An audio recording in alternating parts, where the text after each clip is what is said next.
A number of years ago, I first heard about bullet clogging.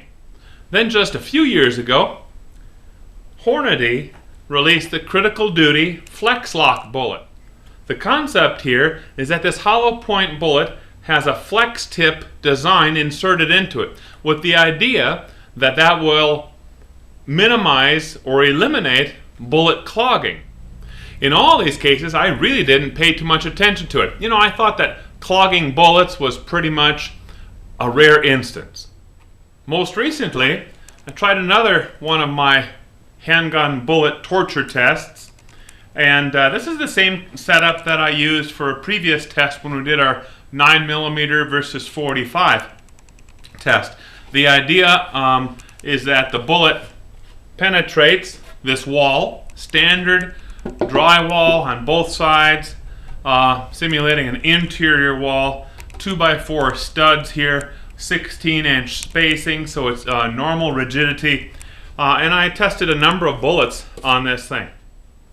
What was really interesting is that every bullet that I tested, these are all hollow points, every bullet clogged.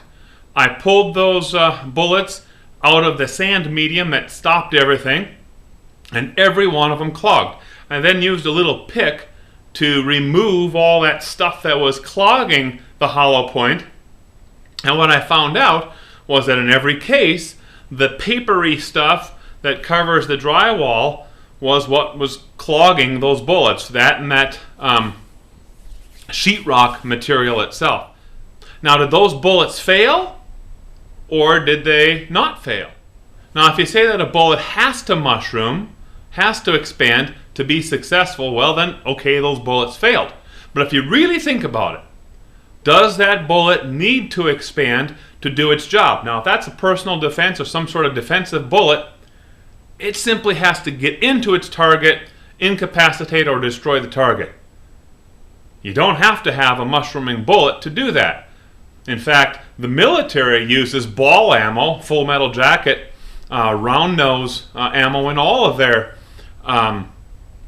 handgun bullets, at least while I was in the military and even before, through World War II and so on and so forth. So I'm not convinced that a bullet needs to expand to be considered successful. Or on the other hand, a bullet that doesn't expand isn't necessarily a failure. What I noticed on this test was the bullets, of course, penetrated completely through that interior wall, penetrated through a milk jug, and then penetrated into that sand medium bucket that I had set up there to catch the bullets.